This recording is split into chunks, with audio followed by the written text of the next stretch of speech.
Thank you all for coming. I can't tell you how hard it's been to prepare this. This must be version 620.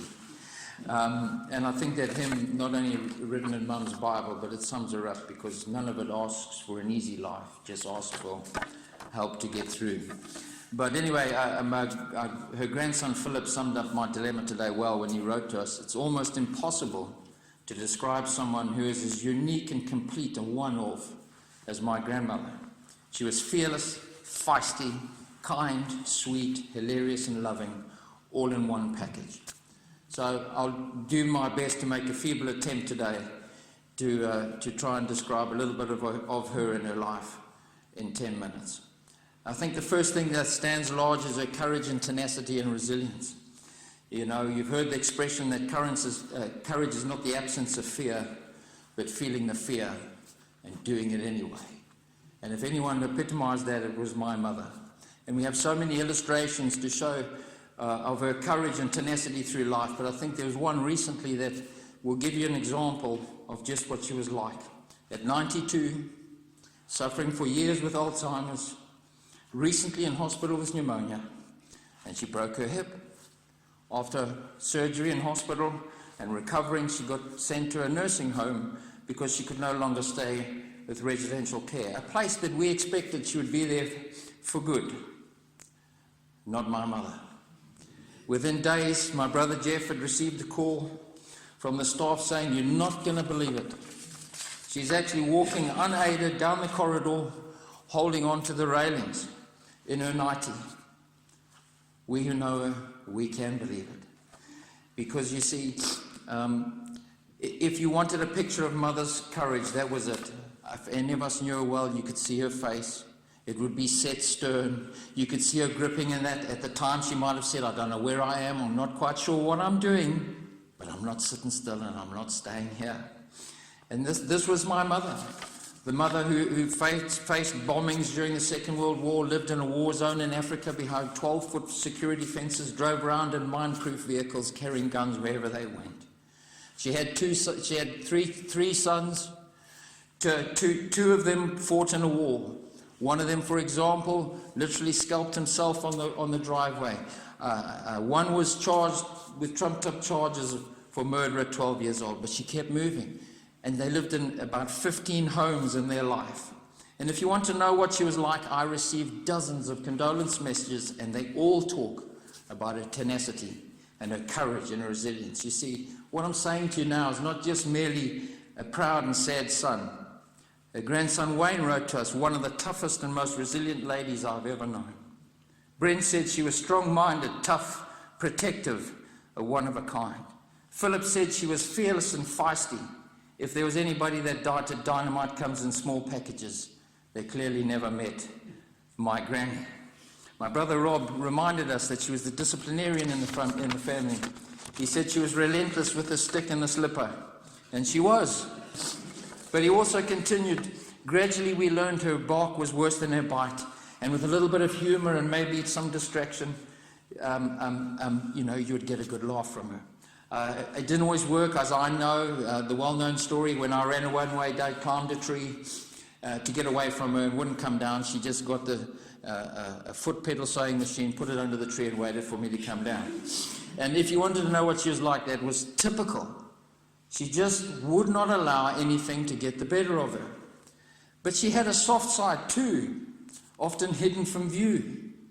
And having been at boarding school since I was about 7, I was very, very thankful, and living abroad, that for the last years of her life, we got to spend time with her, and one-on-one time especially, to learn of her vulnerabilities. We have staff here from Cranley Lodge, where she was called Sweet Granny B. She always asked after your family if we spoke to her on Skype or visited. She was gentle and gracious and couldn't thank you enough for the smallest of things.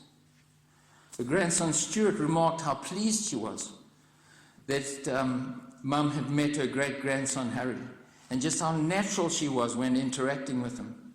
See, I believe my mother's loving but stern Victorian upbringing in Somerset was the foundation of this disciplined approach that she had in life.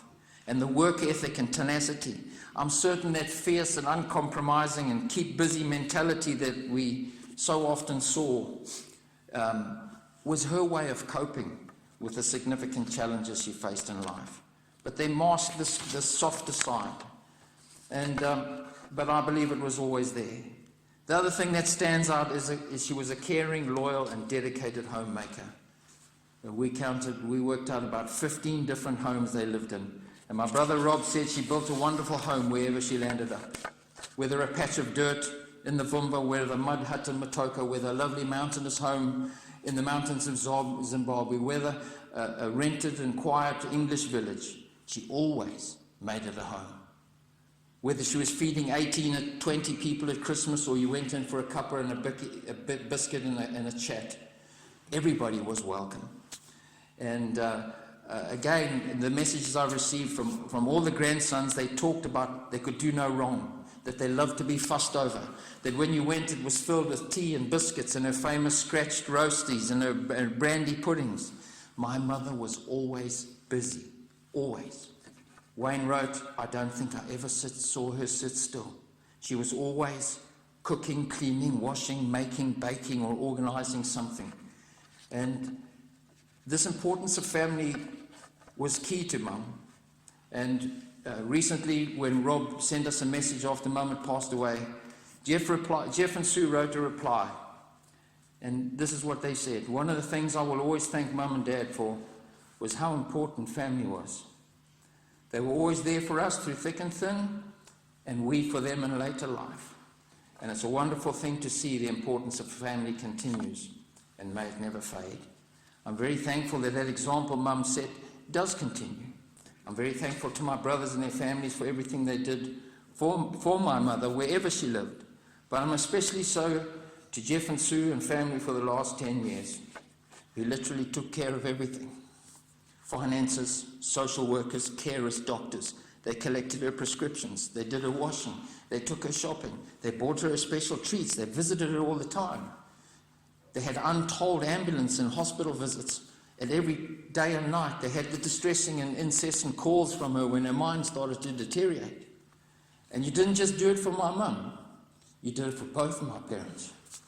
And I can't thank you both enough for the love, the care, and the attention you gave to their every need. And whilst thanking people publicly, as I know Mum would wish me to do, rather than talk about her, there are too many to mention, but there is one person here I would like to give special thanks to, and that's Meg Barnard, who was such a help to my parents when they moved to Northern Ireland. Nothing was too much for you. Despite your own health challenges, you visited her almost daily.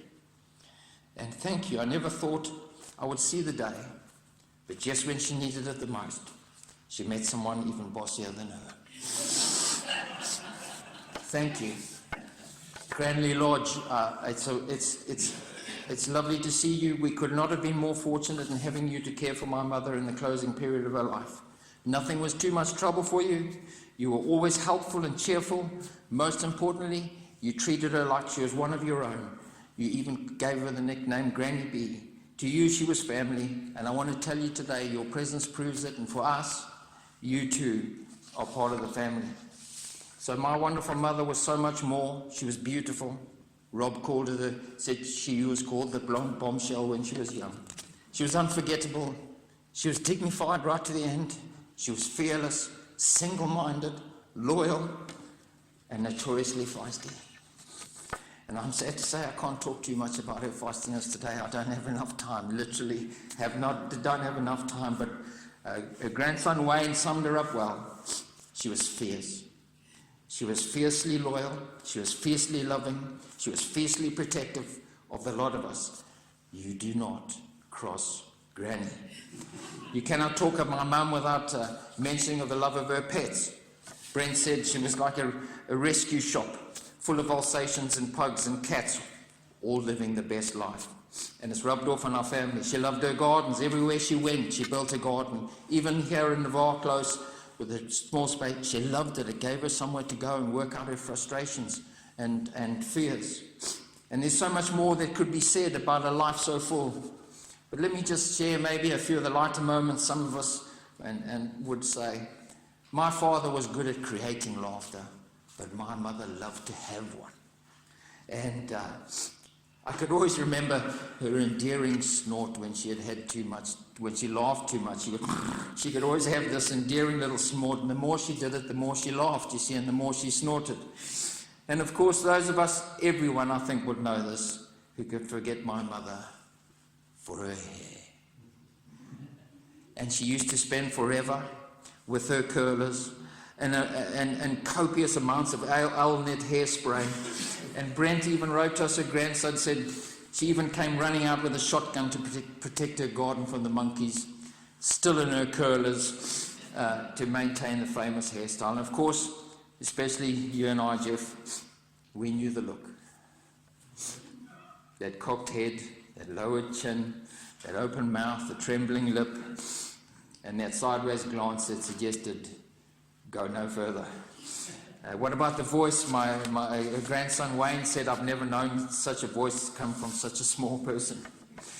Granny's instructions, I love that word, could be heard across the valley when they lived in the mountains in the Vumba. Brent had said, I would certainly never forget it. I could never hide from it.